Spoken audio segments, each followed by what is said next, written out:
Snowflake Bentley by Jacqueline Briggs Martin. In the days when farmers worked with ox and sled and cut the dark with the lantern light, there lived a boy who loved snow more than anything else in the world.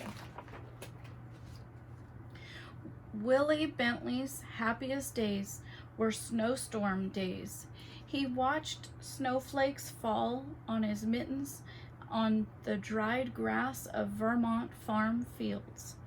On the dark metal handle of the barn door, he said snow was as beautiful as butterflies or apple blossoms. So he could net butterflies and show them to his older brother Charlie. He could pick apple blossoms and take them to his mother, but he could not share snowflakes because he could not save them. When his mother gave him an old microscope, he used to look at flowers, raindrops, and blades of grass. Best of all, he used it to look at snow. While other children built forts and pelted snowballs at roosting crows, Willie was catching single snowflakes.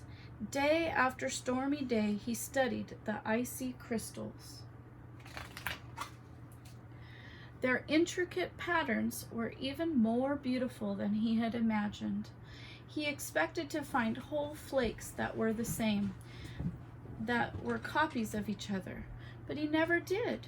Willie decided he must find a way to save snowflakes so others could see their wonderful designs. For 3 winters he tried drawing snow crystals.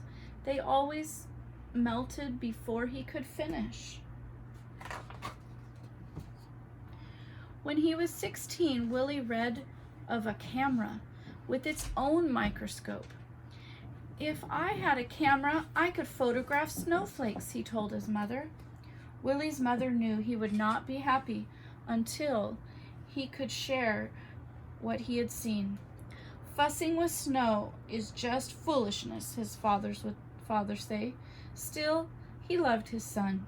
When Willie was 17, his parents spent their savings and bought the camera.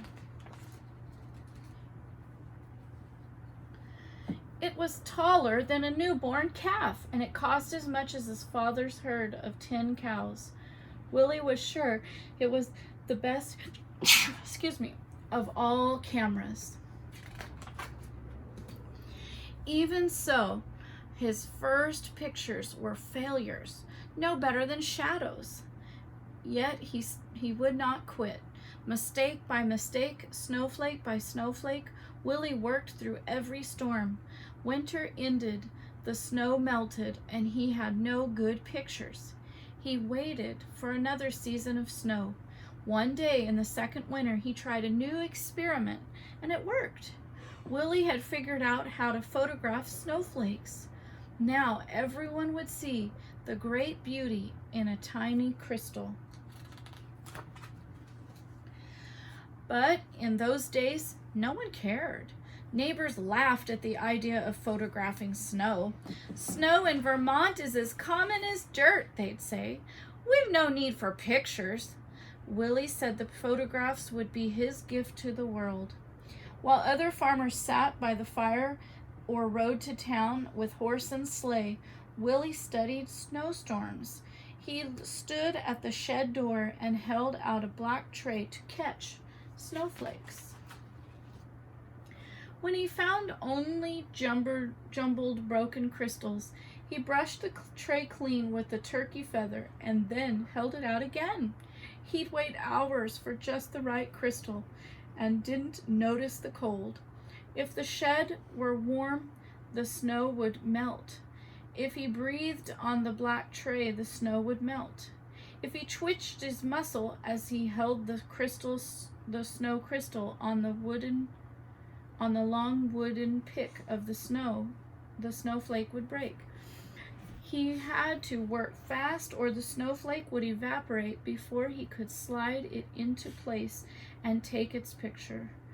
The winters Some winters he was able to make only a few dozen good pictures. Some winters he made hundreds. Willie so loved the beauty of nature, he took pictures in all seasons.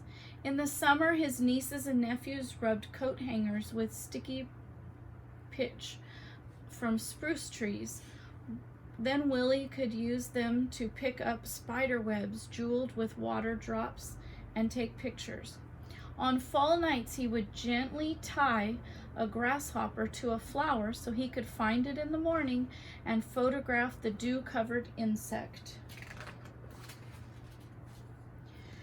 But his snowy crystal pictures was always his favorite. He gave copies away or sold them for a few cents. He made special pictures as gifts for birthdays. He held evening slideshows on the lawns of his friends. Children and adults sat on the grass and watched while Willie projected his slides onto a sheet hung over a clothesline. He wrote about snow and published his pictures in magazines. He gave speeches about snow to faraway scholars and neighborhood sky watchers. "You are doing a great work," said the professor from Wisconsin. The little farmer came to be known as the world's expert on snow, the Snowflake man, but he never grew rich. He spent every penny on his pictures. Willie said there were treasures in snow. "I can't afford to miss a single snowstorm," he told his friend. "I never know when I'll find some wonderful prize." Our other scientists raised money so Willie could gather his best photographs in a book. When he was 66 years old, Willie's book, His Gift to the World, was published. Still, he was not ready to quit. Less than a month after turning the first page on his book, Willie walked 6 miles home in a blizzard to make more pictures. He became ill with pneumonia, and after that walk, and died 2 weeks later. A monument was built for Willie in the center of town. The girls and boys who had been his neighbors grew up and told their sons and daughters the story of the man who loved snow. 40 years after Wilson Bentley's death, children in his village worked to set up a museum in honor of the farmer scientist, and his book has taken the delicate snow crystals that once blew across Vermont, past mountains and over the earth. Neighbors and strangers have come to know the icy wonders that land on their own mittens, thanks to Snowflake Bentley. The end.